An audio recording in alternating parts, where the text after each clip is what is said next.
معمولی ہے، یعنی وہ 20 روپے میں 1 میٹر مل جاتا، اور وہ 20 روپے میٹر کا کپڑا جب پرانا ہو جائے، جب بوسیدہ ہو جائے، تو علماء کہتے ہیں کچرے میں مت پھینکنا۔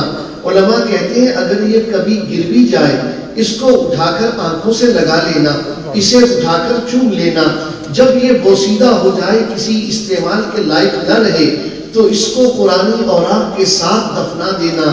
اس کپڑے کی تکریم کیوں ہے؟ اس کپڑے کی تعظیم کیوں ہے؟ یہ تو بہت معمولی قدر و قیمت کا ہے، 20 روپے میں پورا میٹر مل جاتا ہے، اور وہ کپڑا جو 1000 روپے میں میٹر ملتا ہے، اس کی تو ہم نے کوئی قدر نہیں کی تھی۔ جب وہ پرانا ہوا ہم نے اس کو پھینک دیا، جب وہ زمین پر گرا ہم نے گرا رہنے دیا، جب وہ بوسیدہ ہوا ہم نے کچرے میں پھینک دیا۔ حاضرین گرامی، جواب ملے گا وہ کپڑا جس کی قیمت زیادہ ہے، اس کپڑے کی بوسیدہ ہونے کے بعد قیمت نہ رہی، قدر نہ رہی، کیونکہ وہ کسی انسان کے جسم کا لباس بنا۔ یہ کپڑا جو قیمت میں بہت ادنا ہے، قیمت میں معمولی اور حقیر ہے، صرف 20 روپے میں 1 میٹر مل جاتا ہے، لیکن یہ کپڑا اللہ کے قرآن کا جزدان بنا، اللہ کے قرآن کی چولی بنا دیا گیا۔ جب یہ اللہ تعالیٰ کے قرآن کا جزدان بنا، نسبت اللہ کے کلام سے ہو گئی، نسبت اللہ کے قرآن سے ہو گئی، اب یہ کپڑا مومن کے لیے باعث تعظیم ہو گیا۔ اب یہ کپڑا گر جائے تو استاد کہتے ہیں آنکھوں سے لگا لینا، اس کو منہ سے چوم لینا، اس کو زمین پر نہ پڑا رہنے دینا، اور جب یہ بوسیدہ اور پرانا ہو جائے تو پھر اس کو عام طریقے پر کچرے میں مت پھینکنا، اس لیے کہ اس کی نسبت اللہ کے قرآن سے ہو گئی۔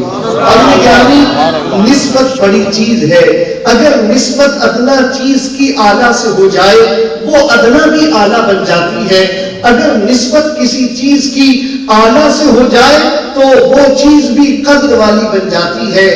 ایسے ہی تمہیداً میں نے آپ کے سامنے یہ باتیں عرض کی ہیں۔ اللہ تبارک و تعالی جل شانہ نے ارشاد فرمایا وَذَكِّرْهُمْ بِأَيَّامِ اللَّهِ، اور انہیں یعنی لوگوں کو اللہ کے دنوں کی یاد دلاؤ۔ حاضرین گرامی، آپ کے ذہن میں سوال پیدا ہوگا، اللہ کے دن، کیا کوئی دن غیر اللہ کے بھی ہیں؟ اللہ کے سوا کسی اور کے بھی کوئی دن ہے جو اللہ کے دنوں کی یاد دلانے کا اللہ تبارک و تعالیٰ نے حکم دیا؟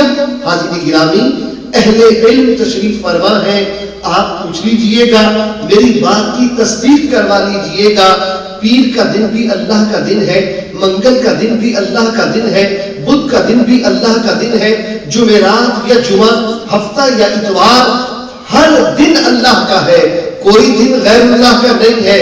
جب تمام دن اللہ کے ہیں تو پھر قرآن کیوں کہتا ہے وَذَكِّرْهُمْ بِأَيَّامِ اللَّهِ، انہیں اللہ کے دنوں کی یاد دلاؤ۔ حاضرین گرامی، سید المفسرین حضرت عبداللہ ابن عباس رضی اللہ تعالیٰ عنہما کی بارگاہ میں چلیے، وہ فرماتے ہیں دن تو سارے اللہ کے ہیں، مگر ایام اللہ سے مراد وہ دن ہوتے ہیں جن دنوں میں اللہ تعالیٰ کی کوئی خاص نعمت یا خاص رحمت نازل ہوتی۔ اللہ تعالیٰ کی کسی خاص نعمت کے نازل ہونے کی وجہ سے وہ دن اللہ کے دن قرار پاتے ہیں۔ دن تو سب اللہ کے ہیں، مگر اس دن کے کیا کہنے، اس دن کی کتنی عظمت کہ جس دن کو اللہ کی نعمت کے نزول سے نسبت ہو جائے۔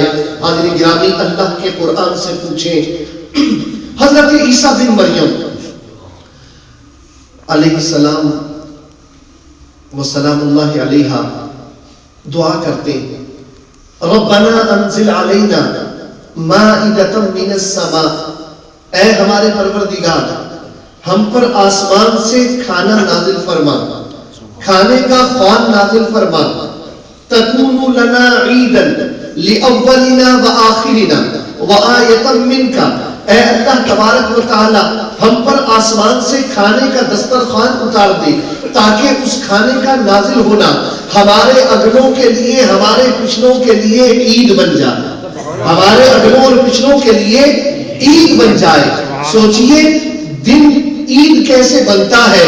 حضرت عیسیٰ علیہ السلام فارمولہ دیتے ہیں، وہ کہتے ہیں جب اللہ تعالیٰ کی کوئی نعمت نازل ہو، جب اللہ تعالیٰ کی کوئی خاص رحمت مل جائے تو وہ دن عید کا دن بن جاتا ہے ایمان والوں کے لیے۔ حاضرین گرامی، ایمان سے کہیے کہ جس دن اللہ تبارک و تعالیٰ کی طرف سے کھانا نازل ہو اور اللہ کے نبی اسے عید بنا لے، تو جس دن اللہ تبارک و تعالیٰ کی طرف سے نعمت نازل ہو وہ دن عید بن جائے، تو جس دن اللہ کی طرف سے قاسم نعمت نازل ہو، جس دن اللہ تعالیٰ کا حبیب تشریف لائے، جس دن اللہ تعالیٰ اپنا پیارا رسول ہمیں عطا کروا دے، کیا وہ دن عید کا دن نہ بنے گا؟ وہ دن یقیناً عید کا دن ہے جس دن قاسم نعمت تشریف لائے، نعمتوں کو بانٹنے والے آئے۔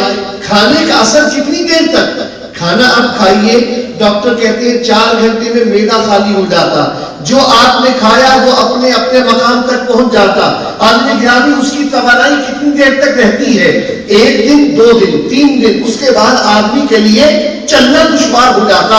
تو وہ کھانا جس کا اثر بندے کے جسم پر 2 یا 3 دن تک باقی رہتا ہے، اس کی توانائی کا اثر 2-3 دن تک باقی رہتا ہے، اس کھانے کے اترنے پر تو وہ دن اللہ کے نبی عید کا دن قرار دے دے۔ اور جس دن وہ نعمت نازل ہو جس کے سبب رب نے کائنات کو پیدا فرمایا، جس دن وہ نعمت نازل ہو جو روحوں کی غذا ہے، جو ہمارے لیے ہدایت کا سبب ہے، جس نعمت کا فیض ہم نے دنیا میں آنے سے پہلے عالم ارواح میں پایا، جس نعمت کا فیض دنیا میں آ کر ہمیں ملا، جس نعمت کا فیض ہمیں قبر میں ملے گا، جس نعمت کا فیض ہمیں حشر میں ملے گا، جس نعمت کا فیض اسی نعمت کے صدقے میں ہمیں جنت میں ملے گا، تو اس نعمت کا نازل ہونا پھر عید کیوں نہ بنے؟